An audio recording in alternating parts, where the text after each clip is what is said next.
हाँ जी बच्चे, अपना जिहड़ा नैक्सट यूनिट है वो हैगा अपना सरफेस कैमिस्ट्री।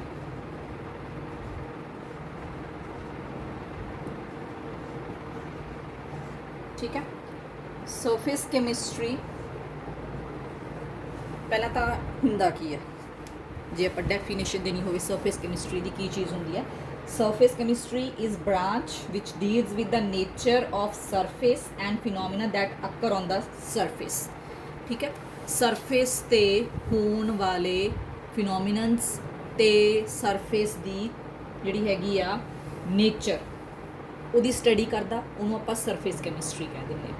ठीक है, ਹੁਣ ਇਹ ਜਿਹੜੀ ਸਰਫੇਸ ਹੈ ਪਹਿਲਾਂ ਤਾਂ ਇਹ ਕੀ ਚੀਜ਼ ਹੁੰਦਾ ਹੈਗਾ। ਮੰਨ ਲਓ ਆਪਾਂ ਮਿਕਸਚਰ ਬਣਾਏ ਆ, ਸੋਲਿਊਟ ਸੋਲਵੈਂਟ ਦੀ ਆਪਾਂ ਪਹਿਲਾਂ ਗੱਲ ਕੀਤੀ ਹੈ। ਇਸ ਤੋਂ ਪਹਿਲਾਂ ਜਿਹੜੇ ਯੂਨਿਟਸ ਦੇ ਉਹਨਾਂ ਦੇ ਵਿੱਚ ਮੰਨ ਲਓ ਆਪਾਂ ਮੈਟਲ ਦੇ ਵਿੱਚ ਮੈਟਲ ਮਿਕਸ ਕੀਤੀ ਹੈ। ਠੀਕ ਹੈ, ਤਾਂ ਮੈਟਲ ਤੇ ਮੈਟਲ ਆਪਸ 'ਚ ਜਿੱਥੇ ਮਿਲਦੀਆਂ ਨੇ ਤਾਂ ਉਹਨਾਂ ਦੋਨਾਂ ਦੇ ਵਿਚਕਾਰ ਜਿਹੜੀ ਇੱਕ ਲੇਅਰ ਹੋਊਗੀ ਉਹਨੂੰ ਆਪਾਂ ਸਰਫੇਸ ਕਹਿ ਦਿੰਦੇ ਹਾਂ। ਠੀਕ ਹੈ, ਇਹਨੂੰ ਇੰਟਰਫੇਸ ਵੀ ਕਿਹਾ ਜਾਂਦਾ ਹੈਗਾ, ਇੰਟਰਫੇਸ ਜਾਂ ਸਰਫੇਸ। ठीक है, तो ये उत्ते जोड़े फिनोमिनन्स किदां दे किहड़े हुंदे ने, जिहड़े इहदे ते हुंदे आ, अब्जॉर्प्शन होगी, एडजॉर्प्शन होगी। ठीक है जी, उस तो बाद अपने को कैटालिटिक इफैक्ट हो गया। ये सारे जोड़े है सरफेस कैमिस्ट्री के होने वाले फिनोमिनन्स ने। इन्हां बारे आपां अगे जिवें जिवें टॉपिक्स आउणगे आपां उवें पढ़ांगे। सब तो पहला जिहड़ा अपना टॉपिक है वो आउंदा एडजॉर्प्शन का। ठीक है, एडजॉर्प्शन की चीज़ हुंदी है, ED एडजॉर्प्शन। एडजॉर्प्शन जिहड़ी हैगी एक सरफेस फिनोमिना है। सरफेस फिनोमिना का मतलब मान लो आ तुहाडे कोले कोई भी मैटल है, ठीक है, या कोई भी मटीरियल है, इहदे ते कोई भी होर मैटल या कोई भी गैस वो सिर्फ इहदे सरफेस ते ही एब्जॉर्ब हुई है, वो इहदे बल्क दे विच नहीं गई, इत्थे नहीं गई बल्क दे विच। ठीक है, सिर्फ बाहरले पासे ही है, सरफेस ते ओनली। तो इस चीज़ नूं, इस फिनोमिना नूं आपां कह दिंदे आ एडजॉर्प्शन। ठीक है, तो जे आपां एडजॉर्प्शन की डेफिनेशन देनी होवे तो वो की होगी, the phenomena of attracting and retaining the molecule of a substance at the surface of solid और लिक्विड। यानी कि तुसी अट्रैक्ट किया, सॉरी उस मैटल ने अट्रैक्ट किया तो उन्होंने रिटेन किया किसी भी होर सबस्टेंस नूं, कित्थे ऑन द सरफेस। ठीक है, ਉਹਦੇ ਨਾਲ ਕੀ ਹੋ ਗਿਆ ਬਈ ਜਿਹੜਾ ਸਰਫੇਸ ਅਟਰੈਕਟ ਹੋਇਆ ਹੈਗਾ ਉਹਦੀ ਕੰਸਨਟ੍ਰੇਸ਼ਨ ਸਰਫੇਸ ਤੇ ਜ਼ਿਆਦਾ ਹੋਗੀ, ਬਲਕ ਦੇ ਵਿੱਚ ਘੱਟ ਹੈ। ਠੀਕ ਹੈ, resulting into higher concentration of molecules on the surface than in the bulk, it is called adsorption. ਤਾਂ ਐਡਜ਼ॉर्प्शन ਦੀ ਡੈਫੀਨੇਸ਼ਨ ਹੀ ਪਹਿਲਾਂ ਤਾਂ ਇਹ ਹੋਗੀ ਵੀ ਐਡਜ਼ॉर्प्शन ਕੀ ਚੀਜ਼ ਹੈ, ਵੀ ਕਿਸੇ ਵੀ मैटल ने या सॉलिड ने या लिक्विड ने किसी सबसटांस नूं अट्रैक्ट किया तो उन्होंने रिटेन किया अपने सरफेस ते, जिहदे नाल सरफेस दे उपर कंसनट्रेशन मॉलिक्यूल्स की ज़्यादा होगी, बल्क दे विच घट है। तो इनू आपां कह दिंदे आ एडजॉर्प्शन। ठीक है जी, हुण ये जिहड़ा एडजॉर्प्शन है, जिवें आपां सल्यूट ते सॉल्वेंट की गल करदे सीगे, एडजॉर्प्शन विच भी दो वर्ड्स दिते जाते हैं, एडजॉर्बेंट ते एडजॉर्बेट।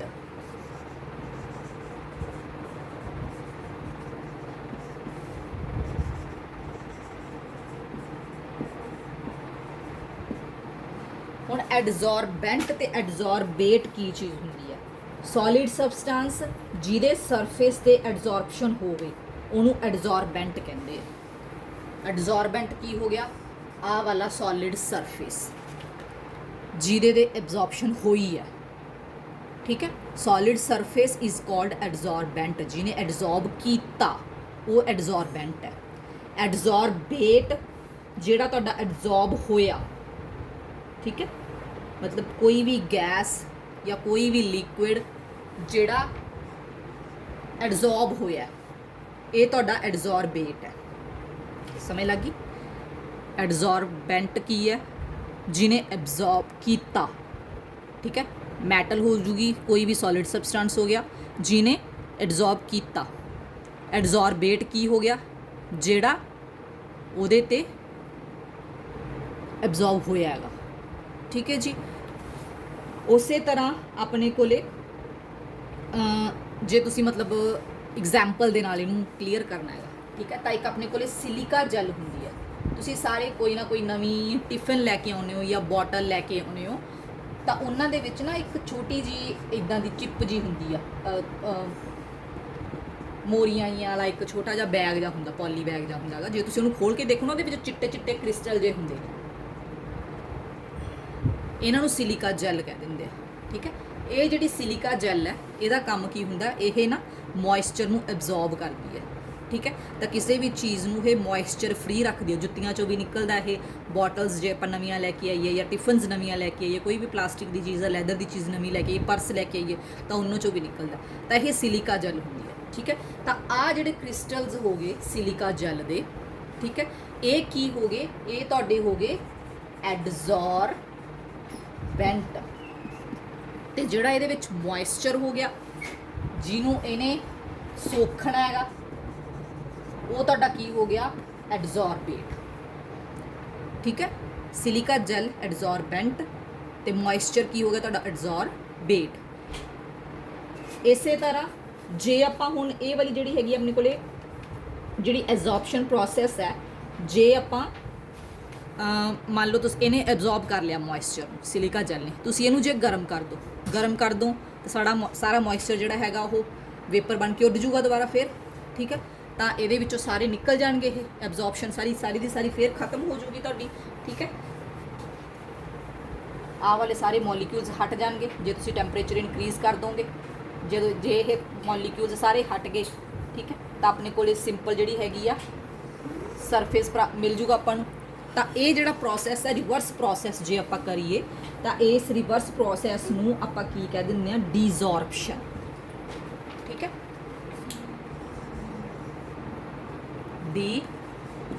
डिजॉर्प्शन मतलब तुसी रिवर्स करता हूँ, गर्म करके तुसी मॉइस्चर नूं उड़ाता तो रिवर्स करता, वो तुहाडी डिजॉर्प्शन, ठीक है। तो दो टर्म्स आपां पढ़ लियां, एक पहला होगी तुहाडी एब्जॉर्प्शन, ठीक है,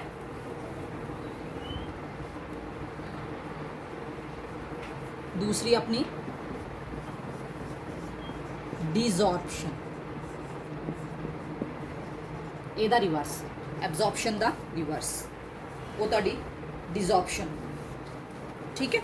ਹੁਣ ਇਹ ਆਪਾਂ ਕਿਹਾ ਸੀਗਾ ਵੀ ਸੋਲਿਡ ਸਰਫੇਸ ਦੇ ਉੱਤੇ ਐਬਜ਼ੌਰਬ ਹੋਇਆਗਾ, ਜੇ ਜਿਹੜੀ ਹੈਗੀ ਆਪਣੇ ਕੋਲੇ ਐਬਜ਼ੌਰਪਸ਼ਨ ਫਾਰਮੂਲਾ ਜਿਹੜਾ ਹੈਗਾ ਇਹ ਗੈਸਿਸ ਦੇ ਸਰਫੇਸ ਤੇ ਹੁੰਦੀ ਹੈ, absorption of gases on the surface of metal, ਉਹਨੂੰ ਆਪਾਂ ਕਹਿ ਦਿੰਨੇ ਆ ਅਕਿਊਲੇਸ਼ਨ,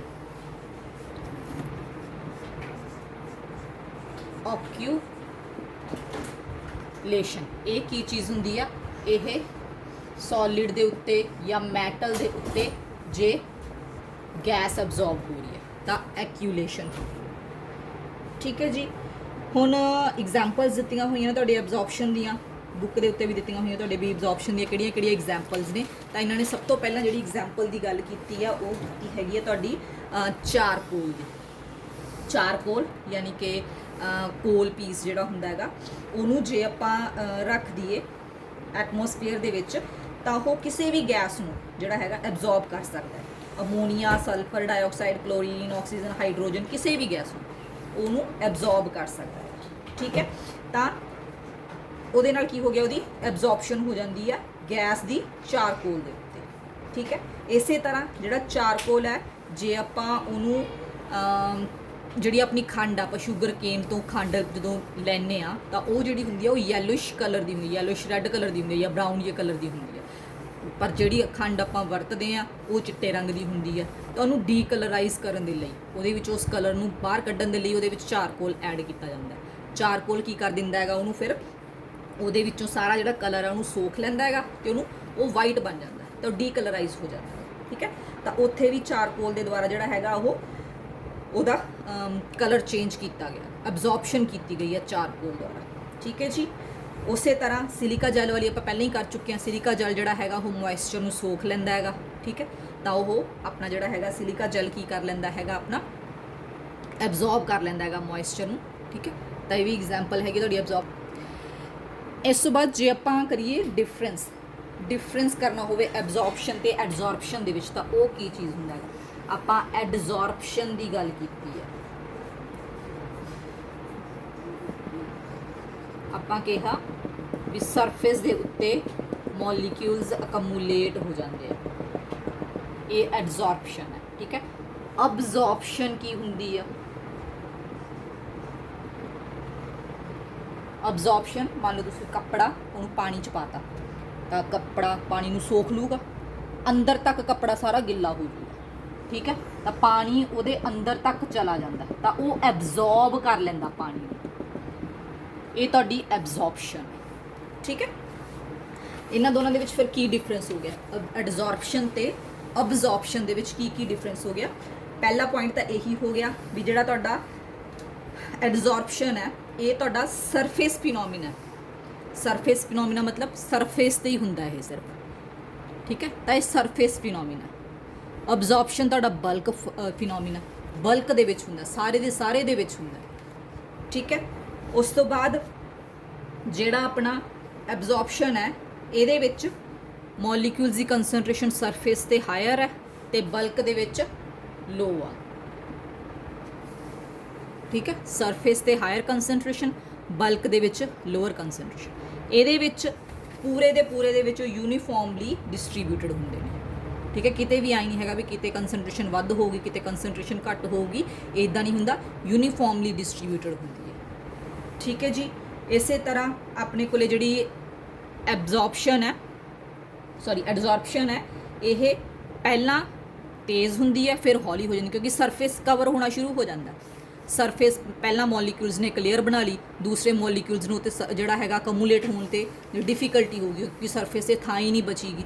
ਠੀਕ ਹੈ, ਤਾਂ ਪਹਿਲਾਂ ਇਹ ਰੇਟ ਫਾਸਟ ਹੁੰਦਾ, ਹੌਲੀ ਹੌਲੀ ਇਹ ਰੇਟ ਸਲੋ ਹੋਣਾ ਸ਼ੁਰੂ ਹੋ ਜਾਂਦਾ, ਜਦ ਕਿ ਜਿਹੜੀ ਆਪਣੀ ਐਡਜ਼ੋਰਪਸ਼ਨ ਹੈ ਉਹ ਯੂਨੀਫਾਰਮ ਰੇਟ ਤੇ ਹੁੰਦੀ ਹੈ ਐਬਜ਼ੋਰਪਸ਼ਨ। ਠੀਕ ਹੈ, ਕਿਉਂਕਿ ਉਸ ਬਲਕ ਦੇ ਵਿੱਚ ਯੂਨੀਫਾਰਮਲੀ ਡਿਸਟ੍ਰੀਬਿਊਟ ਹੋਣੇ ਨੇ ਸਾਰੇ ਦੇ ਸਾਰੇ ਮੋਲੀਕਿਊਲਸ, ਤਾਂ ਇਹ ਯੂਨੀਫਾਰਮ ਹੁੰਦੀ ਹੈ ਐਬਜ਼ੋਰਪਸ਼ਨ ਆਪਣੀ। ਐਡਜ਼ੋਰਪਸ਼ਨ ਆਪਣੀ ਜਿਹੜੀ ਹੈ ਪਹਿਲਾਂ ਫਾਸਟ ਹੁੰਦੀ ਹੈ ਬਾਅਦ 'ਚ ਸਲੋ ਹੋ ਜਾਂਦੀ ਹੈ। ਤਾਂ ਇਹ ਡਿਫਰੈਂਸ ਹੋ ਗਿਆ ਤੁਹਾਡਾ ਐਡਜ਼ੋਰਪਸ਼ਨ ਤੇ ਅਬਜ਼ੋਰਪਸ਼ਨ ਦੇ ਵਿੱਚ। ਹੁਣ ਅੱਗੇ ਜਿਹੜਾ ਹੈਗਾ ਆਪਣੇ ਕੋਲੇ ਜਿਹੜੀ ਐਡਜ਼ੋਰਪਸ਼ਨ ਹੈ, ਕਿਉਂਕਿ ਆਪਾਂ ਮੇਨ ਇਹੀ ਪੜ੍ਹਨਾ ਹੈਗਾ, ਜਿਹੜਾ ਐਡਜ਼ੋਰਪਸ਼ਨ ਹੈ ਇਹਦੀਆਂ ਦੋ ਟਾਈਪਸ ਹੁੰਦੀਆਂ ਨੇ। ਜਿਹੜੀਆਂ ਆਪਣੀਆਂ ਐਡਜ਼ੋਰਪਸ਼ਨਸ ਨੇ ਦੋ ਟਾਈਪਸ ਨੇ ਇਹਨਾਂ ਦੀਆਂ, ਪੋਜ਼ਿਟਿਵ ਐਡਜ਼ੋਰਪਸ਼ਨ ਤੇ ਨੈਗੇਟਿਵ ਐਡਜ਼ੋਰਪਸ਼ਨ। ਪੋਜ਼ਿਟਿਵ ਐਡਜ਼ੋਰਪਸ਼ਨ ਕੀ ਹੋਊਗੀ? ਜਿਹਦੇ ਵਿੱਚ ਆਪਣੀ ਐਡਜ਼ੋਰਬੇਟ ਦੀ ਜਿਹੜੀ ਕੰਸਨਟ੍ਰੇਸ਼ਨ ਹੈ ਉਹ ਸਰਫੇਸ ਤੇ ਜ਼ਿਆਦਾ ਹੈਗੀ ਦੈਨ ਇਨ ਬਲਕ। ਠੀਕ ਹੈ, ਮਤਲਬ ਵਿੱਚ ਘੱਟ ਸਰਫੇਸ ਤੇ ਜ਼ਿਆਦਾ, ਇਹ ਤੁਹਾਡੀ ਪੋਜ਼ਿਟਿਵ ਹੈ। ਠੀਕ ਹੈ, ਪੋਜ਼ਿਟਿਵ ਐਡਜ਼ੋਰਪਸ਼ਨ। ਇਹਦੀ ਐਗਜ਼ਾਮਪਲ ਚੌਕ ਨੂੰ ਜੇ ਆਪਾਂ ਇੰਕ ਦੇ ਵਿੱਚ ਡੁਬੋ ਦਿੰਨੇ ਆ ਤਾਂ ਜਿਹੜਾ ਚੌਕ ਹੈ ਉਹਦੇ ਉੱਪਰਲੇ ਪਾਸੇ ਜਿਹੜਾ ਹੈਗਾ ਜ਼ਿਆਦਾ ਉਹ ਬਲੂ ਕਲਰ ਹੁੰਦਾ ਹੈਗਾ, ਜੇ ਆਪਾਂ ਨੂੰ ਤੋੜ ਕੇ ਦੇਖੀਏ ਵਿੱਚ ਬਲੂ ਕਲਰ ਘੱਟ ਹੁੰਦਾ ਹੈਗਾ, ਤਾਂ ਇਹਨੂੰ ਪੋਜ਼ਿਟਿਵ ਐਡਜ਼ੋਰਪਸ਼ਨ ਕਹਿ ਦਿੰਦੇ ਆਪਾਂ। ਨੈਗੇਟਿਵ ਐਡਜ਼ੋਰਪਸ਼ਨ ਕੀ ਹੁੰਦੀ ਹੈ? ਨੈਗੇਟਿਵ ਦੇ ਵਿੱਚ ਕੀ ਹੋ ਗਿਆ, ਉਹਦੇ ਬਲਕ ਦੇ ਵਿੱਚ ਕੰਸਨਟ੍ਰੇਸ਼ਨ ਜ਼ਿਆਦਾ ਹੈਗੀ, ਸਰਫੇਸ ਤੇ ਘੱਟ, ਇਹ ਨੈਗੇਟਿਵ ਐਡਜ਼ੋਰਪਸ਼ਨ। ਠੀਕ ਹੈ, ਨੈਗੇਟਿਵ ਐਡਜ਼ੋਰਪਸ਼ਨ ਦੀ ਜਿਹੜੀ ਐਗਜ਼ਾਮਪਲ ਤੁਹਾਡੇ ਦਿੱਤੀ ਹੋਈ ਆ, ਇਹਨਾਂ ਨੇ ਦਿੱਤੀ ਹੋਈ ਆ ਪੋਟਾਸ਼ੀਅਮ ਕਲੋਰਾਈਡ ਦੀ ਦਿੱਤੀ ਹੋਈ ਹੈ। ਜੇ ਆਪਾਂ ਉਹਨੂੰ ਬਲੱਡ ਦੇ ਵਿੱਚ ਪਾ ਦਿੰਨੇ ਆ ਤਾਂ ਉਹ ਨੈਗੇਟਿਵਲੀ ਐਡਜ਼ੋਰਬਡ ਕਰ ਦਿੰਦਾ। ਠੀਕ ਹੈ ਜੀ, ਇਹ ਸੀਗੀ ਆਪਣੀ ਐਡਜ਼ੋਰਪਸ਼ਨ ਦੇ ਬਾਰੇ ਵੀ ਐਡਜ਼ੋਰਪਸ਼ਨ ਦੀ ਕੀ ਹੁੰਦੀਆਂ ਨੇ। ਉਸ ਤੋਂ ਬਾਅਦ ਐਡਜ਼ੋਰਪਸ਼ਨ ਆਪਣਾ ਜਿਹੜਾ ਹੈਗਾ ਮੇਨ ਦੋ ਟਾਈਪਸ ਦਾ ਹੁੰਦਾ, ਫਿਜ਼ੀਕਲ ਐਡਜ਼ੋਰਪਸ਼ਨ ਤੇ ਕੈਮੀਕਲ ਐਡਜ਼ੋਰਪਸ਼ਨ। ਪਹਿਲਾਂ ਆਪਾਂ ਫਿਜ਼ੀਕਲ ਐਡਜ਼ੋਰਪਸ਼ਨ ਬਾਰੇ ਪੜਾਂਗੇ। ਫਿਜ਼ੀਕਲ ਐਡਜ਼ੋਰਪਸ਼ਨ ਕੀ ਚੀਜ਼ ਹੁੰਦੀ ਆ? ਫਿਜ਼ੀਕਲ ਐਡਜ਼ੋਰਪਸ਼ਨ ਹੁੰਦੀ ਆ ਵੀ ਜੇ ਉਹ ਵੀਕ ਵੰਡਰਵਾਲ ਫੋਰਸਿਸ ਦੇ ਨਾਲ ਕੋਈ ਵੀ ਸਬਸਟੈਂਸ ਕਿਸੇ ਵੀ ਮੈਟਰ ਦੇ ਸਰਫੇਸ ਦੇ ਉੱਤੇ ਹੋਲਡ ਕਰਦਾ ਹੈ। ਠੀਕ ਹੈ, ਵੀਕ ਵੰਡਰਵਾਲਸ ਫੋਰਸਿਸ ਜਾਂ ਫਿਜ਼ੀਕਲ ਅਟਰੈਕਸ਼ਨਸ ਦੇ ਨਾਲ। ਠੀਕ ਹੈ, ਇਹਦੀ ਡੈਫੀਨੇਸ਼ਨ ਵੀ ਇਦਾਂ ਹੀ ਦਿੱਤੀ ਹੋਈ ਹੈ, when the particle of absorbate are held to the surface of absorbent by physical forces such as van der Waals forces, the absorption is called physical adsorption या physiosorption। ठीक है, physiosorption कहते ਆਪਾਂ ਜਾਂ physical adsorption ਕਹਿ ਦਿੰਦੇ ਆਪਾਂ ਇਹਨੂੰ, ਜੇ ਉਹ weak van der Waals forces ਦੇ ਨਾਲ absorbent ਦੇ ਉੱਤੇ ਲੱਗਿਆ ਹੋਇਆ। ਠੀਕ ਹੈ, ਹੁਣ ਕਿਉਂਕਿ ਜਿਹੜੀਆਂ ਇਹਦੀਆਂ ਫਿਰ ਕਰੈਕਟਰਿਸਟਿਕਸ ਕੀ ਹੋਣਗੀਆਂ ਫਿਜ਼ੀਕਲ ਐਬਜ਼ੋਰਪਸ਼ਨ ਦੀਆਂ, ਕਿਉਂਕਿ week van der Waals forces ਨੇ। ਠੀਕ ਹੈ, ਤਾਂ ਜਿਹੜੀ ਆਪਣੀ ਇੰਥੈਲਪੀ ਆਫ ਐਬਜ਼ੋਰਪਸ਼ਨ ਹੋਗੀ, ਇੰਥੈਲਪੀ ਆਫ ਐਬਜ਼ੋਰਪਸ਼ਨ ਬਾਰੇ ਆਪਾਂ ਤੁਹਾਨੂੰ ਬਾਅਦ ਚ ਦੱਸਦੇ ਹਾਂ। ਜਿਹੜੀਆਂ ਇਹਦੀਆਂ ਇੰਥੈਲਪੀ ਆਫ ਐਬਜ਼ੋਰਪਸ਼ਨ ਹੋਗੀ ਇਹਨੂੰ ਡੈਲਟਾ ਐਚ ਦੇ ਨਾਲ ਆਪਾਂ ਲਿਖਦੇ ਹਾਂ। ਇਹ ਤੁਹਾਡੀ ਕੀ ਹੋਊਗੀ, ਬਹੁਤ ਲੋ ਹੋਊਗੀ, ਕਿਉਂਕਿ ਫੋਰਸਿਸ ਬਹੁਤ ਜ਼ਿਆਦਾ ਵੀਕ ਨੇ, ਤਾਂ ਜਿਹੜੀ ਇੰਥੈਲਪੀ ਹੈ ਹੀਟ ਰਿਲੀਜ਼ਡ ਹੈ ਉਹ ਘੱਟ ਹੋਊਗੀ, ਤਾਂ ਇਹ ਲੋ ਹੋ ਡੈਲਟਾ ਐਚ। ਠੀਕ ਹੈ, ਉਸ ਤੋਂ ਬਾਅਦ ਆਪਣੇ ਕੋਲੇ ਇਹ ਵਾਲੀਆਂ ਜਿਹੜੀਆਂ ਹੈਗੀਆਂ ਨੇ ਐਬਜ਼ੌਰਪਸ਼ਨਸ ਨੇ, ਇਹ ਰਿਵਰਸੀਬਲ ਹੁੰਦੀਆਂ ਨੇ। ਰਿਵਰਸੀਬਲ ਮਤਲਬ ਮੰਨ ਲਓ ਐਬਜ਼ੌਰਬ ਹੋ ਗਈ ਗੈਸ, ਤੁਸੀਂ ਮਾੜੀ ਜੀ ਹੀਟ ਦਿੱਤੀ, ਗੈਸ ਜਿਹੜੀ ਹੈਗੀ ਆ ਉਹ ਉੱਥੋਂ ਦੁਬਾਰਾ ਫੇਰ ਰਿਲੀਜ਼ ਹੋ ਗਈ, ਤਾਂ ਦੁਬਾਰਾ ਫੇਰ ਤੁਹਾਨੂੰ ਸਰਫੇਸ ਜਿਹੜਾ ਕਲੀਨ ਮਿਲ ਜੂਗਾ। ਇਹ ਰਿਵਰਸੀਬਲ ਹੁੰਦੀਆਂ ਨੇ, ਕਿਉਂਕਿ ਫੋਰਸਿਸ ਬਹੁਤ ਕਮਜ਼ੋਰ ਨੇ, ਈਜ਼ੀਲੀ ਰਿਮੂਵ ਕੀਤੀ ਜਾ ਸਕਦੀ ਹੈ। ਕੋਈ ਵੀ ਜਿਹੜਾ ਐਬਜ਼ੌਰਬੈਂਟ ਹੈ ਉਹਨੂੰ ਈਜ਼ੀਲੀ ਰਿਮੂਵ ਕੀਤਾ ਜਾ ਸਕਦਾ, ਤਾਂ ਇਹ ਰਿਵਰਸੀਬਲ ਹੁੰਦੀਆਂ ਨੇ। ਠੀਕ ਹੈ, ਥਰਡ ਇਹਦਾ ਕਰੈਕਟਰਿਸਟਿਕਸ ਆ ਗਿਆ ਤੁਹਾਡਾ ਟੈਂਪਰੇਚਰ ਦਾ। ਟੈਂਪਰੇਚਰ, ਇਹ ਜਿਹੜੀਆਂ ਐਬਜ਼ੌਰਪਸ਼ਨ ਹੁੰਦੀਆਂ ਨੇ, ਫਿਜ਼ੀਕਲ ਐਬਜ਼ੌਰਪਸ਼ਨਸ ਹੁੰਦੀਆਂ ਨੇ, ਇਹ ਐਗਜ਼ੋਥਰਮਿਕ ਹੁੰਦੀਆਂ ਨੇ। ਠੀਕ ਹੈ, ਇਹ ਕੀ ਹੁੰਦੀਆਂ ਨੇ, ਐਗਜ਼ੋਥਰਮਿਕ ਹੁੰਦੀਆਂ ਨੇ।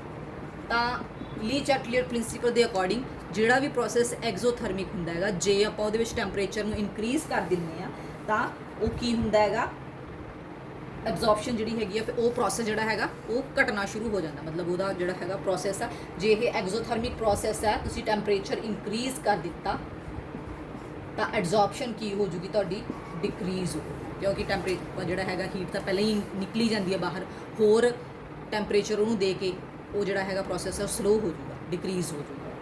ਠੀਕ ਹੈ, ਉਸ ਤੋਂ ਬਾਅਦ ਆ ਜਾਂਦਾ ਲੈਕ ਆਫ ਸਪੈਸੀਫਿਸਿਟੀ। ਇਹਦਾ ਕੀ ਮਤਲਬ ਹੈ, ਸਪੈਸੀਫਿਸਿਟੀ ਦਾ ਮਤਲਬ ਇਹ ਕਿਸੇ ਵੀ ਇਹ ਨਹੀਂ ਹੈਗਾ ਵੀ ਤੁਸੀਂ ਚਾਰਕੋਲ ਦਾ ਪੀਸ ਰੱਖਤਾ ਤਾਂ ਉਹਨੇ ਇਕੱਲੀ ਆਕਸੀਜਨ ਨਹੀਂ ਸੋਖਣਾ ਹੈਗਾ, ਉਹ ਹਾਈਡਰੋਜਨ ਨੂੰ ਵੀ ਸੋਖ ਸਕਦਾ ਹੈਗਾ। ਠੀਕ ਹੈ, ਉਹ ਕਲੋਰੀਨ ਨੂੰ ਵੀ ਸੋਖ ਸਕਦਾ ਹੈਗਾ, ਨਾਈਟ੍ਰੋਜਨ ਨੂੰ ਵੀ ਸੋਖ ਸਕਦਾ, ਕਿਸੇ ਵੀ ਗੈਸ ਨੂੰ ਸੋਖ ਸਕਦਾ। ਕੋਈ ਵੀ ਸਪੈਸੀਫਿਸਿਟੀ ਨਹੀਂ ਹੁੰਦੀ ਇਹਦੇ ਵਿੱਚ, ਵੀ ਇਹ ਸਪੈਸੀਫਿਕੇਸ਼ਨ ਨਹੀਂ ਕਰਦੇਗੇ ਵੀ ਇਹਨਾਂ ਨੇ ਸਿਰਫ ਇੱਕ ਹੀ ਗੈਸ ਸੋਖਣੀ ਆ ਜਾਂ ਦੂਜੀ ਨਹੀਂ ਸੋਖਣੀ। ਠੀਕ ਹੈ, ਤਾਂ ਇਹ ਜਿਹੜਾ ਹੈਗਾ ਸਪੈਸੀਫਿਸਿਟੀ ਨਹੀਂ ਹੁੰਦੀ ਇਹਨਾਂ ਦੇ ਵਿੱਚ। ਠੀਕ ਹੈ, ਜੇ ਤੁਸੀਂ ਚਾਰਕੋਲ ਰੱਖਤਾ ਉਹ ਕਿਸੇ ਵੀ ਗੈਸ ਨੂੰ ਸੂਟ ਹੋਊਗਾ। ਉਸ ਤੋਂ ਬਾਅਦ ਆਪਣੇ ਕੋਲੇ ਆ ਗਿਆ ਨੇਚਰ ਆਫ ਐਡਜ਼ੌਰਬੇਟ। ਐਡਜ਼ੌਰਬੇਟ ਯਾਨੀ ਕਿ ਜਿਹੜੀ ਗੈਸ ਐਬਜ਼ੌਰਬ ਹੋਣੀ ਹੈ ਉਹਦਾ ਨੇਚਰ ਕਿੱਦਾਂ ਦਾ। ਐਡਜ਼ੌਰਬੇਟ, ਜਿਹੜਾ ਐਡਜ਼ੌਰਬੇਟ ਹੈ ਜਾਂ ਗੈਸ ਹੈ ਉਹ ਈਜ਼ੀਲੀ ਜਿਹੜੀ ਹੈਗੀ ਆ ਗੈਸ ਤੁਹਾਡੀ ਜਿਹੜੀ ਹੈਗੀ ਆ ਐਬਜ਼ੌਰਬ ਹੋਊਗੀ, ਜਿਹੜੀ ਈਜ਼ੀਲੀ ਲਿਕੁਇਫਾਈ ਹੋ ਜਾਂਦੀ ਹੈ। ਠੀਕ ਹੈ, ਜਿਹੜੀ ਲਿਕੁਇਫਾਈ ਈਜ਼ੀਲੀ ਹੋਊਗੀ ਉਹੀ ਐਬਜ਼ੌਰਬ ਛੇਤੀ ਹੋ। ਲਿਕੁਇਫਾਈ ਕਿਹੜੀ ਹੁੰਦੀ ਹੈ ਛੇਤੀ, ਜਿਨ੍ਹਾਂ ਦਾ ਕ੍ਰਿਟੀਕਲ ਟੈਂਪਰੇਚਰ ਜਿਹੜਾ ਹੈਗਾ ਉਹ ਹਾਈ ਹੋ, ਉਹ ਈਜ਼ੀਲੀ ਲਿਕੁਇਫਾਈ ਹੁੰਦੀਆਂ। ਤਾਂ ਹਾਈ ਕ੍ਰਿਟੀਕਲ ਟੈਂਪਰੇਚਰ ਵਾਲੀਆਂ ਗੈਸਾਂ ਈਜ਼ੀਲੀ ਲਿਕੁਇਫਾਈ ਹੁੰਦੀਆਂ ਨੇ ਤੇ ਈਜ਼ੀਲੀ ਹੀ ਉਹ ਐਬਜ਼ੌਰਬ ਹੁੰਦੀਆਂ ਨੇ। ਠੀਕ ਹੈ ਜੀ, ਉਸ ਤੋਂ ਬਾਅਦ ਤੁਹਾਡੇ ਕੋਲੇ ਨੈਕਸਟ ਜਿਹੜਾ ਆ ਜਾਂਦਾ ਆਪਣੇ ਕੋਲੇ ਕੈਮੀਕਲ ਐਡਜ਼ੌਰਪਸ਼ਨ ਦੇ ਵਿੱਚ ਕੀ ਹੋ ਗਿਆ। ਹੁਣ ਫਿਜ਼ੀਕਲ ਦੇ ਵਿੱਚ ਆਪਾਂ ਕਿਹਾ ਸੀ ਵੀ ਵੀਕ ਫੋਰਸਿਸ ਨੇ, ਕੈਮੀਕਲ ਵਿੱਚ ਬਸ ਉਹਦਾ ਆਪੋਜ਼ਿਟ ਹੈ, ਇਹਦੇ ਵਿੱਚ ਸਟਰੋਂਗ ਫੋਰਸਿਸ ਹੁੰਦੀਆਂ ਨੇ। ਤਾਂ ਇਹਦੀ ਡੈਫੀਨੇਸ਼ਨ ਵੀ ਉਸੇ ਤਰ੍ਹਾਂ ਦਿੱਤੀ ਹੋਈ ਹੈ, when molecules of absorbent are held at the surface of absorbent by chemical forces ਜਾਂ chemical bonds. Strong chemical forces ਹੋਣ ਜਾਂ ਸਟਰੋਂਗ ਕੈਮੀਕਲ ਬੌਂਡਸ ਹੋਣ ਤਾਂ ਜਿਹੜੀ ਐਬਜ਼ੌਰਪਸ਼ਨ ਹੋਊਗੀ ਉਹਨੂੰ ਆਪਾਂ ਕੀ ਕਹਿ ਦਿੰਦੇ ਆ, ਕੈਮੀਕਲ ਐਬਜ਼ੌਰਪਸ਼ਨ ਜਾਂ ਕੈਮੀਜ਼ੌਰਪਸ਼ਨ। ਠੀਕ ਹੈ ਜੀ, ਇਹਦੇ ਵੀ ਹੁਣ ਉਸੇ ਤਰ੍ਹਾਂ ਆਪਾਂ ਜਿਹੜੇ ਹੈਗੇ ਆ ਕਰੈਕਟਰਿਸਟਿਕਸ ਦੇ ਸਕਦੇ ਆ। ਇਹਨਾਂ ਦੇ ਵਿੱਚ ਇੰਥੈਲਪੀ ਆਫ ਐਬਜ਼ੌਰਪਸ਼ਨ ਜਿਹੜੀ ਆ ਉਹ ਹਾਈ ਹੋਊਗੀ ਕਿਉਂਕਿ ਫੋਰਸਿਸ ਬਹੁਤ ਸਟਰੋਂਗ ਨੇ। ਠੀਕ ਹੈ, delta H that wood B high. ਉਸ ਤੋਂ ਬਾਅਦ ਇਰਰਿਵਰਸੀਬਲ ਹੋਣਗੀਆਂ ਕਿਉਂਕਿ ਫੋਰਸਿਸ ਬਹੁਤ ਜ਼ਿਆਦਾ ਜਿਹੜੀਆਂ ਹੈਗੀਆਂ ਸਟਰੋਂਗ ਨੇ, ਤਾਂ ਇਹਨਾਂ ਨੂੰ ਇੱਕ ਵਾਰੀ ਜਦੋਂ ਇਹ ਐਬਜ਼ੌਰਬ ਹੋ ਗਈ ਉਹਨੂੰ ਦੁਬਾਰਾ ਬਾਹਰ ਕੱਢਣਾ ਔਖਾ ਹੋ ਜਾਂਦਾ ਹੈਗਾ। ਠੀਕ ਹੈ, ਜਿਹੜੀਆਂ ਆਪਣੀਆਂ ਇਹ ਹੁੰਦੀਆਂ ਨੇ ਕੈਮੀਜ਼ੌਰਪਸ਼ਨਸ ਹੁੰਦੀਆਂ ਨੇ, ਇਹ ਟੈਂਪਰੇਚਰ ਦੇ ਇਨਕਰੀਜ਼ ਕਰਨ ਦੇ ਨਾਲ ਪਹਿਲਾਂ ਤਾਂ ਡਿਕਰੀਜ਼ ਹੁੰਦੀਆਂ ਨੇ, ਪਰ ਫਿਰ ਉਸ ਤੋਂ ਬਾਅਦ ਜਿਹੜਾ ਹੈਗਾ ਇਹਨਾਂ ਦੇ ਇਫੈਕਟ ਜਿਹੜਾ ਹੈਗਾ ਉਹ ਘਟਣਾ ਸ਼ੁਰੂ ਹੋ ਜਾਂਦਾ ਹੈ। ਠੀਕ ਹੈ, ਤਾਂ ਇਫੈਕਟ ਆਫ ਟੈਂਪਰੇਚਰ ਇਹਨਾਂ ਤੇ ਜਿਹੜਾ ਹੈਗਾ ਪਹਿਲਾਂ ਤਾਂ ਡਿਕਰੀਜ਼ ਹੁੰਦਾ ਹੈਗਾ ਟੈਂਪਰੇਚਰ ਇਨਕਰੀਜ਼ ਕਰਨ ਦੇ ਨਾਲ, ਬਟ ਹੌਲੀ ਹੌਲੀ ਉਹ ਜਿਹੜਾ ਹੈਗਾ ਟੈਂਪਰੇਚਰ ਤੇ ਨਾਲ ਇਫੈਕਟ ਨਹੀਂ ਹੁੰਦੀਆਂ ਨੇ। ਠੀਕ ਹੈ, ਉਸ ਤੋਂ ਬਾਅਦ ਆਪਣੇ ਕੋਲੇ ਸਿਲੈਕਟਿਵਿਟੀ ਬਹੁਤ ਜ਼ਿਆਦਾ ਹਾਈ ਸਿਲੈਕਟਿਵ ਹੁੰਦੀਆਂ ਨੇ ਕਿਉਂਕਿ ਹਰੇਕ ਕੋਈ ਜਿਹੜਾ ਹੈਗਾ ਆਸਾਨੀ ਦੇ ਨਾਲ ਉਹ ਕੈਮੀਕਲ ਬੌਂਡਸ ਨਹੀਂ ਬਣਾ ਸਕਦਾ। ਜਿਹੜੇ ਕੈਮੀਕਲਸ ਬੌਂਡ ਬਣਾਉਣਗੇ ਉਹੀ ਕੈਮੀਕਲੀ ਐਬਜ਼ੌਰਬ ਹੋਣਗੇ। ਠੀਕ ਹੈ, ਬਾਕੀ ਸਾਰੇ ਨਹੀਂ। ਉਸ ਤੋਂ ਬਾਅਦ ਸਟੇਟ ਆ ਜਾਂਦੀ ਹੈ ਇਹਦੇ ਵਿੱਚ, ਸਟੇਟ ਆਫ ਐਬਜ਼ੌਰਬਡ ਸਪੀਸੀਜ਼ ਆਮ ਤੌਰ ਤੇ ਆਇਨਿਕ ਹੁੰਦੀ ਹੈ। ਜਿਹੜੀਆਂ ਵੀ ਸਪੀਸ਼ੀਜ਼ ਜਿਹੜੀਆਂ ਹੈਗੀਆਂ ਨੇ ਐਬਜ਼ੌਰਬ ਹੁੰਦੀਆਂ ਨੇ ਉਹ ਆਮ ਤੌਰ ਤੇ ਆਇਨਿਕ ਸਟੇਟ ਦੇ ਵਿੱਚ ਹੁੰਦੀਆਂ ਨੇ। ਠੀਕ ਹੈ, they are ionic in nature. ਉਸ ਤੋਂ ਬਾਅਦ ਆਪਣੇ ਕੋਲੇ ਤੁਹਾਡੇ ਮੇਨ ਇਹਦੇ ਵਿੱਚ ਦਿੱਤਾ ਹੋਇਆ ਜਿਹੜਾ ਉਹ ਦਿੱਤਾ ਹੋਇਆ ਹੈਗਾ, ਬੁੱਕ ਤੇ ਵੀ ਤੁਹਾਡੇ ਦਿੱਤਾ ਹੋਇਆ ਹੈਗਾ, ਦੋਨਾਂ ਦੇ ਵਿੱਚ ਡਿਫਰੈਂਸ ਦਿੱਤਾ ਹੋਇਆ ਫਿਜ਼ੀਕਲ ਤੇ ਕੈਮੀਕਲ ਜਿਹੜਾ ਐਬਜ਼ੌਰਪਸ਼ਨ ਹੈ ਉਹਦੇ ਵਿੱਚ ਕੀ ਡਿਫਰੈਂਸ ਨੇ। ਆਹੀ ਵਾਲੇ ਪੁਆਇੰਟ ਤੁਸੀਂ ਡਿਫਰੈਂਸ ਦੇ ਵਿੱਚ ਵੀ ਲਿਖ ਸਕਦੇ ਹੋ, ਜਿਹੜੇ ਜਿਹੜੇ ਆਪਾਂ ਪੜ੍ਹੇ ਹੈਗੇ ਆ ਵੀ ਜਿਵੇਂ ਫਿਜ਼ੀਕਲ ਇਹਦੇ ਵਿੱਚ ਵੀਕ ਵਾਂਡਰ ਵਾਲ ਫੋਰਸਿਸ ਹੁੰਦੀਆਂ ਨੇ, ਕੈਮੀਕਲਸ ਦੇ ਵਿੱਚ ਸਟਰੋਂਗ ਫੋਰਸਿਸ ਹੁੰਦੀਆਂ ਨੇ। ਫਿਰ ਉਸੇ ਤਰ੍ਹਾਂ ਇਹਦੇ ਵਿੱਚ ਜੇ ਡਿਕਰੀਜ਼ ਹੋ ਜਾਂਦਾ ਇਨਕਰੀਜ਼ ਇਨ ਟੈਂਪਰੇਚਰ ਦੇ ਨਾਲ, ਉਹਦੇ ਵਿੱਚ ਜਿਹੜਾ ਹੈਗਾ ਇਨਕਰੀਜ਼ ਹੋ ਜਾਂਦੀਆਂ ਜ਼ਿਆਦਾ, ਜੇ ਆਪਾਂ ਤੁਸੀਂ ਟੈਂਪਰੇਚਰ ਹਾਈ ਕਰਦੇ ਹੋ ਤਾਂ ਇਨਕਰੀਜ਼ ਹੋਣੀਆਂ ਸ਼ੁਰੂ ਹੋ ਜਾਂਦੀਆਂ ਨੇ। ਇਹ ਰਿਵਰਸੀਬਲ ਨੇਚਰ ਦੇ ਵਿੱਚ, ਇਰਰਿਵਰਸੀਬਲ ਨੇਚਰ ਦੇ ਵਿੱਚ, ਮਤਲਬ ਇਹ ਸਾਰੇ ਪੁਆਇੰਟ ਤੁਸੀਂ ਜਿਹੜੇ ਹੈਗੇ ਡਿਫਰੈਂਸ ਦੇ ਵਿੱਚ ਵੀ ਲਿਖ ਸਕਦੇ ਹੋ, ਠੀਕ ਹੈ। ਚਲੋ ਇੱਥੋਂ ਤੱਕ ਦਾ ਆਪਣਾ ਟੌਪਿਕ ਸੀਗਾ। ਨੈਕਸਟ ਫਿਰ ਆਪਾਂ ਅੱਗੇ ਫੇਰ ਕਰਾਂਗੇ।